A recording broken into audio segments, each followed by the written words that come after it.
You know, casual fan. I used to be a bigger fan, but now, I mean, I'll keep up with who's usually Josh. Usually, Josh, for me, college football. I typically find out who my clients, my best clients and referral partners, whether their teams won or not. Then I know how to deal with it. Right. Yeah, that's a good point. Yeah, you got to know what kind of crowd you're walking into. All right, very good, very good. So now I'm more of a. Let me see, turn this down. Okay, I'm more of a pro fan, but really now, I just root for the home team. Yeah. Yeah, even last night was a terrible result. It was hard to watch, but still, the joy of rooting for the home team is about where it lives for me. I my eyes out last night. Yeah, do you play fantasy football? Yes. Yeah. See, I stopped playing fantasy football. It got in the way of my ability to just root for the home team.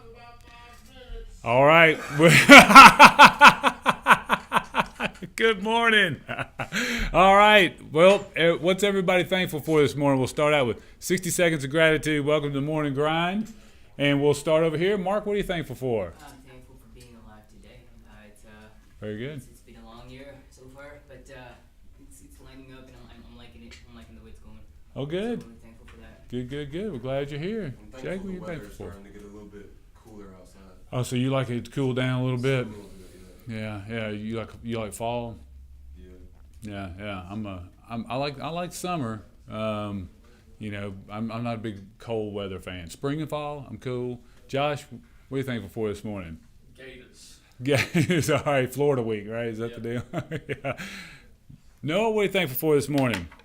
This morning I'm grateful and thankful to be able to overcome things.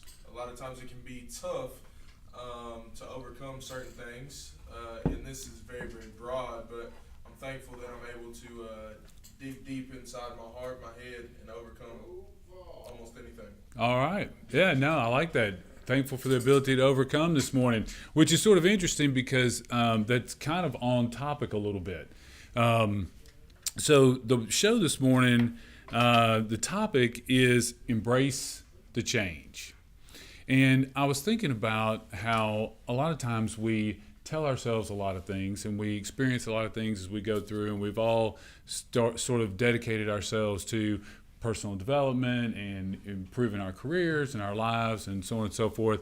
And so there's a lot of catchphrases that we use, and things change all the time. The only thing constant is change and all those things. And so that was really on my mind because our market is changing, our buyers and sellers' needs are changing, our referral partners' needs are changing, interest rates are changing, all these things are always changing. And it could not be more true than it is now that the only thing constant is change, right? But then I started thinking, and jumping on top of what you just said, Noah, that intentional thinking about it changes a little bit as well. So, for example, I wanted to ask you guys a few questions this morning about change, because we kind of just accept that change is happening, but question, do you feel like you deal with change well? There's one thing to say, well, change is happening and that happened, but do you deal with change well? Yeah. Mark, do you think you deal with change well? I think I do. Your evaluation of yourself is that you deal with change well. What about you? I could do better. You could do better, Josh. Yeah. I can adapt pretty well. You deal with change well, Noah? Love change. Love change, embracing the change. Okay, all right. Good morning, Larima, Jake. Let's see here. Good morning, Tommy. Make sure we're staying on track this morning. Good morning, Van. Okay, so why do you say that? Why do you say that you love change? Because typically when things change, you get out of that comfort zone. And I feel like I've came to where I enjoy being uncomfortable, and I enjoy the challenges and obstacles, and you got to be able to pivot and adjust, and I like the challenge. Now, have you ever thought about when things change, how you feel about it? For example, I know myself personally, whenever I have always said, I deal with change well. The only thing constant is change, all these things. It's like I'm thinking change is like a negative thing that I've got to overcome. Right. But that's not necessarily true. Right. That's just my judgment, right? I wasn't going, well, I just have to overcome change. When rates were plummeting, I was too busy getting all the good stuff from those rates dropping, right? Yeah. So it becomes one of those things where you have to switch to a mindset where you don't necessarily see change as something to be worked through all the time. It is present. That is true. But what it represents to you is what you are telling yourself about the situation. So, Josh, why do you think you're good at overcoming change? I'm good at adapting. So Hey, good morning, Amanda. so whenever something unusual were to happen, let's just say a deal is a little shaky. I feel like I've gotten calloused to adapting. Okay, this is what I need to change my mindset from this to this. So you're really not seeing change as something as negative as much as it's just a presence, right? You said you could do better. What are some things? What are some things that you think? Gosh, I'm not dealing with that change very well right now. Well, I think that more so the change I think on that level of change, like adapting in your everyday life is like, you can adapt to that, but I'm talking about like big changes in your life, like let's say a loved one dies or just like serious change that maybe I could do better at just like understanding what it is versus trying to, see what I'm saying? Yeah. So I would submit to you that the level of difficulty or the challenge that you find in that situation is going to be, and you may or may not find this to be true, but just personally from me to you, I would say that if you go back and you really examine your level of acceptance about that particular situation, it'll be directly correlated to your ability to deal with the change. Yeah, so it's hard to deal with the change of losing a loved one because you're not in acceptance yet of what has happened. Yeah. And so you said that you deal with change pretty well? Yeah, All right, give me an example. What are some things where you have built up this muscle in yourself that tells you that you're good at dealing with change? coming to America. Yeah. That's the biggest change I've ever done in my life. That's a big change, and a change for the better, right? That was really interesting listening yesterday. I didn't catch the part Josh was talking about. We'll talk about that later. Have you ever found yourself resisting change? Yeah. Have you ever found yourself in a space where you're just like me personally? I mean, I'm dealing with the fact that rates have doubled historically in the last 4 or 5 months, and I've never seen that happen in an almost 30-year career. But I'm not going to tell you I was super happy about it. I wasn't like, yes, this is fantastic. But I wasn't upset about it either. It just is what it is. But have you ever found yourself resistant to change? Yeah. I don't think necessarily resistant, just not aware that change is here. Like I'm still at A, but now it's B, and it takes a second to understand and be aware and make that transition. Not necessarily resistant, just not aware that the change is here. That's a good one. Good morning, Jason Gully. I know you're good at dealing with change. That is really interesting. You stay so dialed in and focused, and a lot of times we're so busy telling ourselves all the ways that we're overcoming these little obstacles that sometimes we can miss the big picture, miss that there's been a big change. That's very good. What about yourself? Do you ever find yourself resistant to change? Yeah. It depends on what kind of change it is. Like if it's a change for the bad, yes. I like to think resist. Okay, like hey, how do I make this not happen? Yeah, so you're running from you're seeing the change as something negative, and you're trying to resist it. Have you ever stood in resistance to change and it actually mattered or changed it? No. Exactly. So yeah, I can stamp my feet all I want to, but it is not going to change whatever it is that I am not accepting that current condition.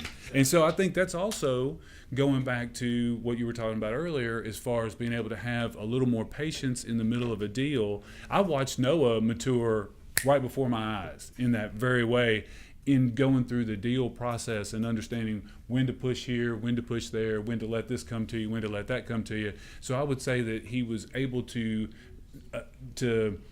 deal with changes like you're talking about in a process, but it all started with the acceptance of change and acceptance of these factors, what you can change and what you can't change. Okay, so my next question would be, do you have a process to deal with change? So let's say you're in a situation where you realize, whoa, hey, like Noah looks up, whoa, hey, things are changing. There's some shifting underneath. What am I going to do in response? I would tell you that just like all of the other skills that you guys work on, sales skills and deal skills and all those things, I would say that if you've accepted the fact that change is a constant and it's going to always be there with you, then I would also submit that you should probably develop a plan to deal with change. And this is something I'm still like actually working on myself, which is, okay, the minute I realize that change is constant, then now I need to make a plan to deal with it as soon as I see it. And sometimes I may see it, sometimes I may not. So my question is, do any of you have a plan to deal with change? Acknowledge it first. It's number one. Always. Acknowledge Okay, all right. Hey, y'all are teaching me right now. I'm like, man, I didn't have a plan at all. My plan just changed because I just went from teacher to student. Okay, so tell me the You plan. just gotta acknowledge first off, is there change? Is change happening? Because if there's not change, you're stressed out about that. I feel like a lot of people stress out about change that's not even happening. That's a good point. That's a good point. So number one, acknowledge. Number two, I always like to try to be creative. So like, how can I? If this change is bad, is there any way that I could put the little Uno reverse card on it? Yeah. So the first thing is determining and judging whether it's good or not, right? And I would submit that that's another thing that you need to work on is every time there's change, before you've determined what it is, good or bad, realize that your judgment about it is going to be the determining factor. Yeah. You know what I mean? I came to America and I think that that's a terrible thing. Well, your experience is going to be different than I've come to America and I feel as if a weight's lifted off my shoulder and I have all this opportunity. Yeah. I'll tell you what I do, and right. this might not work for everybody, but this is what I do, and it works for me. So I understand that most of the time you're gonna fail, you're gonna make mistakes, especially when change is being implemented. So like for the most part, I just take a little bit of information and realize there's change. First of all, I'm aware there's change, and then I just go into it. I just go take a little bit of information and just go into it head first and just work with it. Learn on the way instead of sitting back and evaluating everything and taking a whole bunch of time to evaluate it and then still gonna make mistakes. I just go ahead and just take a little bit of information, go into it, and then I'm still gonna make mistakes, but either way you're making mistakes. So Noah, you have just concluded the show today. I will leave with two things. One, the Greek philosopher, I can't remember his name now, but he was Greek and he was a philosopher. Doesn't matter. He said you can never bathe in the same river twice because the river is always moving. So once you get out and get back in, that river is never the same again. You, as a matter of fact, have changed in the time it took you to get to the bank and back in the water.